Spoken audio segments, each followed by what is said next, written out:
नमस्कार, मी विजया कोकणच्या स्वादमध्ये आपल्या सगळ्यांचं मनापासून स्वागत करत आहे.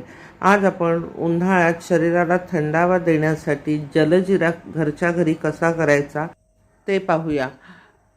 प्रथम मी बाऊल घेतलेला आहे आणि त्याच्यामध्ये अर्धा बाऊल पाणी ठेवलेलं आहे आणि एक मोठा चमचा सब्जा टाकलेला आहे. सब्जा हा शरीराला अतिशय थंडावा देतो. आता उन्हाळ्यामध्ये सब्जाचे अनेक फायदे आहेत, म्हणूनच ते आपण भिजत ठेवलेलं आहे. आता गॅसवर एक कढई ठेवलेली आहे आणि त्याच्यामध्ये साधारण कढई गरम झाल्यानंतर त्याच्यात 1 टेबलस्पून जिरं टाकलेलं आहे.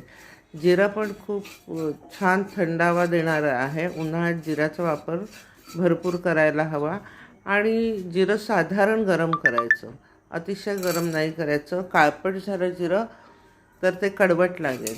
तसंच जेवढं जिरं घेतो त्याच्या पावपट आपल्याला मिरी घ्यायची आहे. मिरी आणि जिरं फक्त मॉइश्चर जाईपर्यंतच भाजायचं आहे. अगदी 2 मिनटं आपण भाजून गॅस लगेच बंद करायचा. आणि आता हे सगळं आपल्याला एका डिशमध्ये थंड करत ठेवायचं आहे. त्यामुळे बाजूला डिशमध्ये हे काढून ठेवते आणि थंड करत ठेवते. आता परत त्याच कढईमध्ये आपल्याला पुदिना टाकायचा आहे. तुमच्याकडे फ्रेश पुदिना असेल तर फ्रेश टाका. मी सुकवून ठेवलेलं आहे, पहा. स्वच्छ धुवून नंतर ते पंख्याखाली सुकून ठेवलेलं आहे. उन्हात ठेवला तर तो पूर्ण काळा पडतो, त्यामुळे पंख्याखालीच सुकवायचा किंवा मग सरळ त्यातलं पाणी साधारण सुकल्यानंतर फ्रीजमध्ये ठेवून द्यायचं. ते कडक होतो, त्याचा अजिबात कलर पण चेंज होत नाही फ्रीजमध्ये ठेवल्यामुळे. अशा प्रकारे त्याचं मॉइश्चर जाईपर्यंत आपण ते भाजायचं. हे पहा, लगेचच इतकं कुरकुरीत झाले की लगेच त्याची पावडर होते. तर ते पण आता आपल्याला बाजूला काढून ठेवायचं आहे. हे सगळ्या वस्तू आता थंड झालेल्या आहेत. आता एक मिक्सर घ्यायचा आणि मिक्सरमध्ये ह्या सगळ्या गोष्टी काढून ठेवायच्या. त्यानंतर अजून त्याच्यात आपल्याला काय काय गोष्टी टाकायच्या आहेत. प्रथम आपण त्याच्यामध्ये जिरंच टाकायचं आहे, कच्चं जिरं, आणि ते पण अर्धाच टेबलस्पून. म्हणजे जेवढं ते जिरं घेतलं होतं ते भाजलं.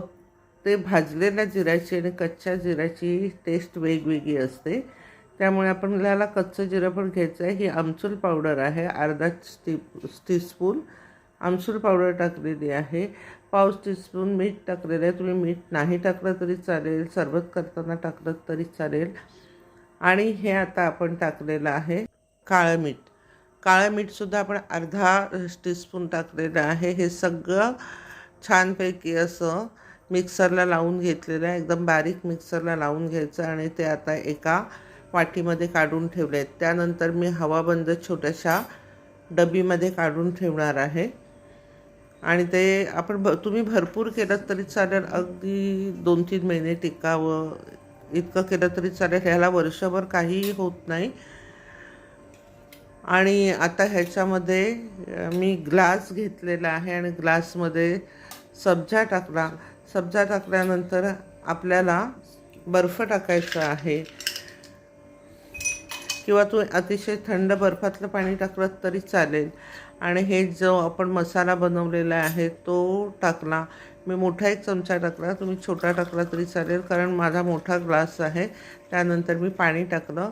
तुम्ही पाणीच्या ऐवजी सोडा टाकला तरी चालेल. सोडा टाकल्यावर जिरा सोडा तयार होतो, पाणी टाकल्यावर जलजिरा तयार होतो. वरून 1 लिंब पिळायचा. लिंबामुळे जास्त टेस्ट वाढते आणि आरोग्यदायी लिंब आहे. लिंब हे 12 महिने शरीराला खूपच चांगला फायदेशीर आहे, त्यामुळे लिंब टाकून टेस्ट जास्त वाढते. आणि अशा प्रकारे आपला हा जलजिरा झालेला आहे. सध्या उन्हाळा चालू आहे, तेव्हा तुम्ही नक्कीच जलजिरा करून पहा. त्या अगोदर सबस्क्राईब करा.